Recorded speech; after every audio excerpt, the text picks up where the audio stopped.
What's up, everyone? I don't know how I'm gonna do this. I'm going to try and do a don't laugh challenge listening to Anthony Jeselnik,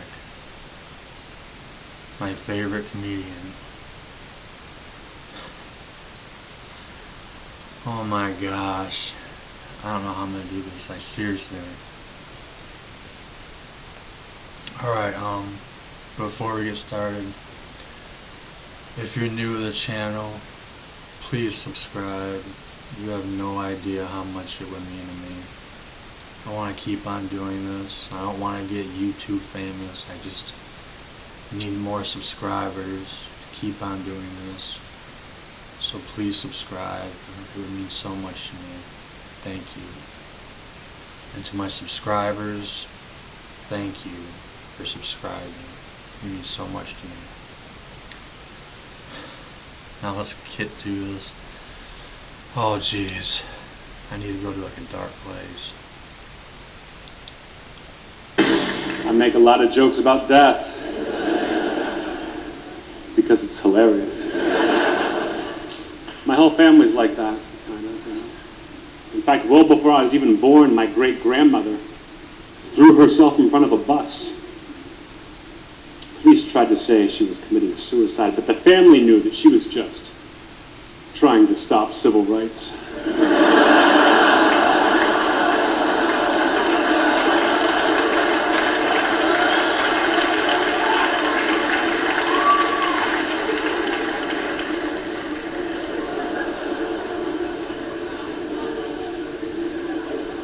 Yesterday, I accidentally hit a little kid with my car. It wasn't serious. Nobody saw me.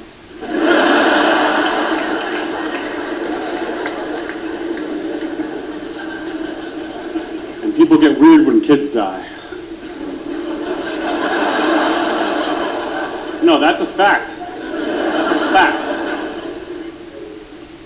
Like about a month ago, some kids in my neighborhood were playing hide and go seek, and one of them ended up in an abandoned refrigerator. It's all anybody talked about for weeks. I said, who cares? How many kids you know get to die a winner?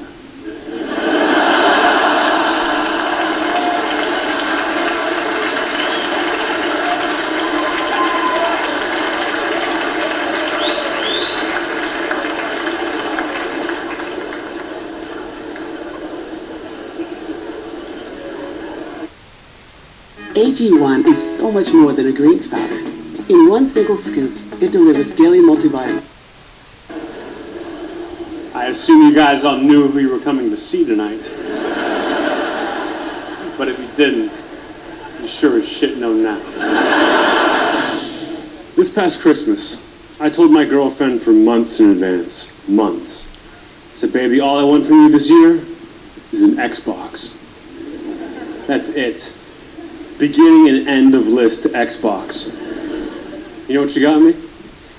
A homemade frame with a picture of us.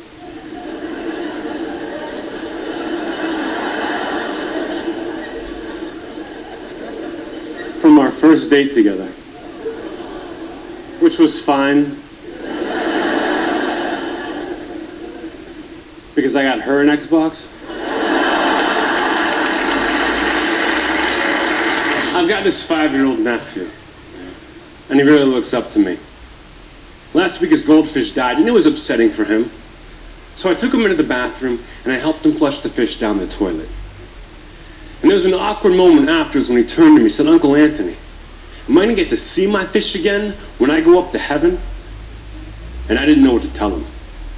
So I said, look, kid, there's no way that I can know what happens to fish when they die. But I can tell you that there is no God.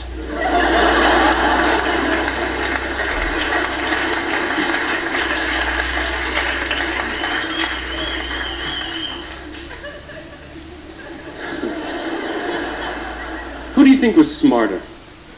Jesus or Buddha? I mean, just in terms of not letting themselves get crucified.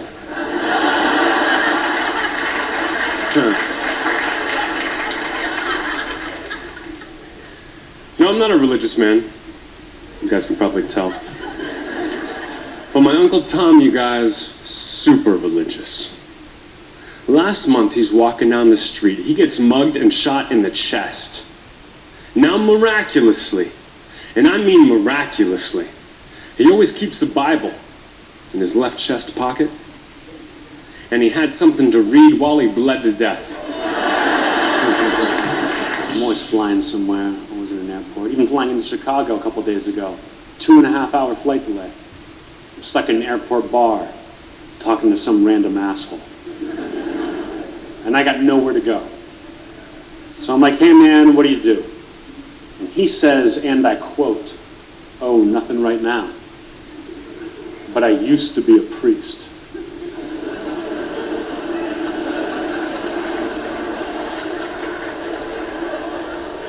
As in, oh shit, right?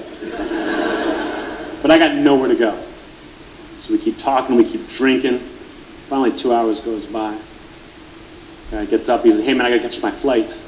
But I don't want to lie to you. I used to be a priest, I got kicked out because I molested a kid. Now here's the thing.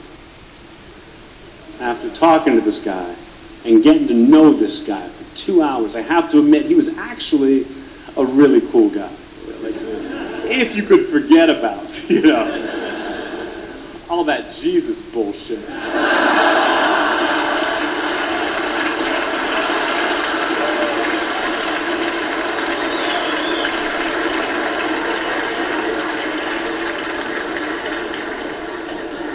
Yeah, that's a favorite.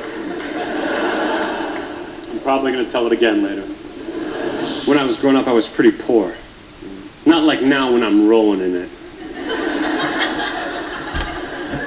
But when I was a kid, I didn't have much, But I knew Father's Day was coming up.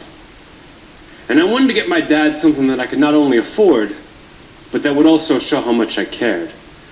So what I did was I got him a t-shirt. It said, "World's Greatest Dad. Semi-finalist."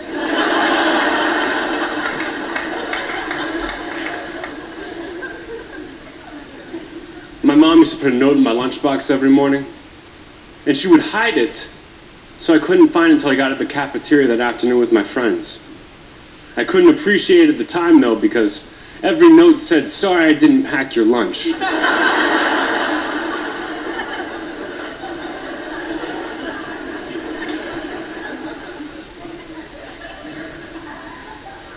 My mom was the worst at having to break bad news to her children.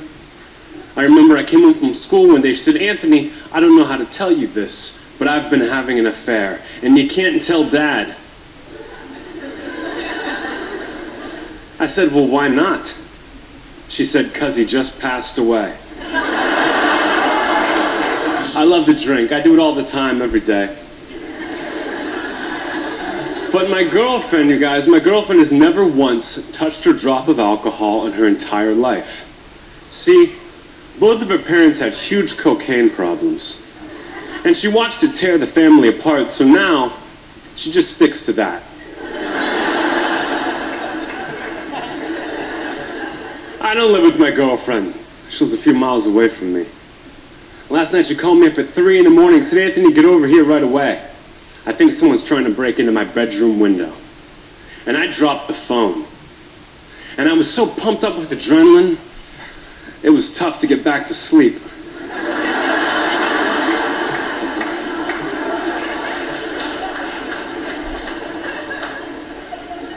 Last weekend I was in Boston, staying with my girlfriend's father. Brutal. He wouldn't let us sleep in the same bedroom together. He says, "Sorry, buddy, I don't trust you." I said, "Trust me, buddy, I'm your daughter." My dad was a big-time alcoholic.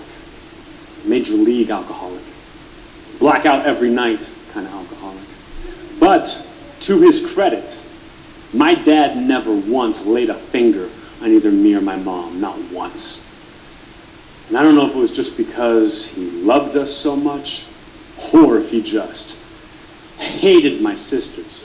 But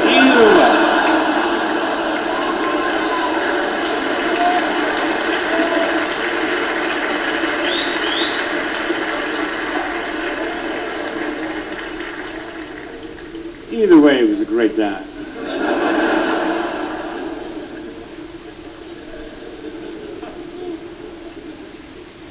I remember a tough time for me. I was like 10 years old. My parents called me into their bedroom. They say, Anthony, we want to get a divorce. You have to decide which one of us you want to live with. And I was a 10-year-old kid. I didn't know any better. I just said, Dad, I want to live with Dad. It was heartbreaking. My mom just looked at the floor and said, well, whatever you want, Anthony. And my dad just said, I don't want a divorce anymore.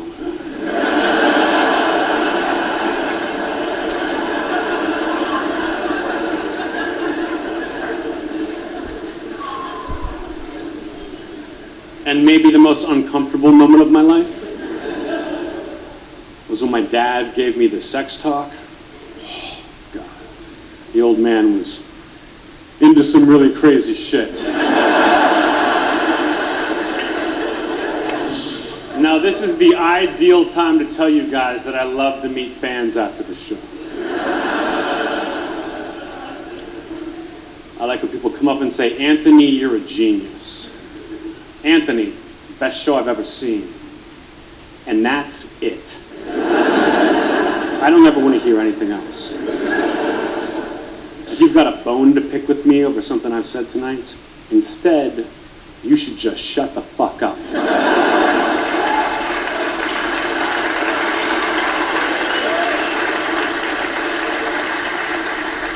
Because seriously, I know more about comedy than you do.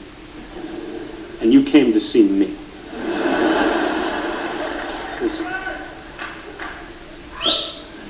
Like I said, shut the fuck up.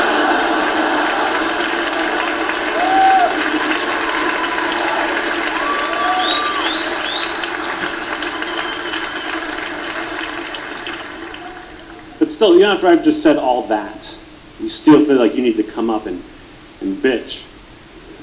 Well, then I will be as polite as I can possibly be. However, it is ill-advised. Because you will end up as a joke in my act. Much like the blind guy who came up and complained to me in Seattle after the show. He walked up and said, Anthony,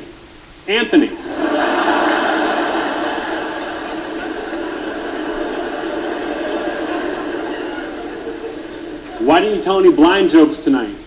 I came here to hear blind jokes tonight.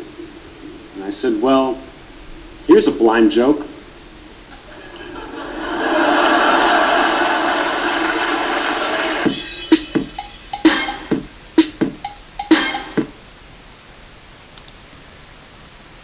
Damn it. I'm not positive, but I think I might have laughed.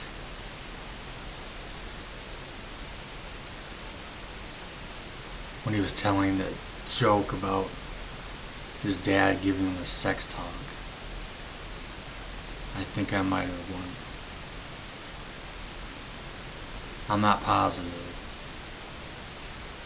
I know I smiled big when he said, man, is he in some kinky shit. Oh, damn it. I'm not positive. But you guys were watching, so if I did, I didn't make it. It was toward the end too. Ugh.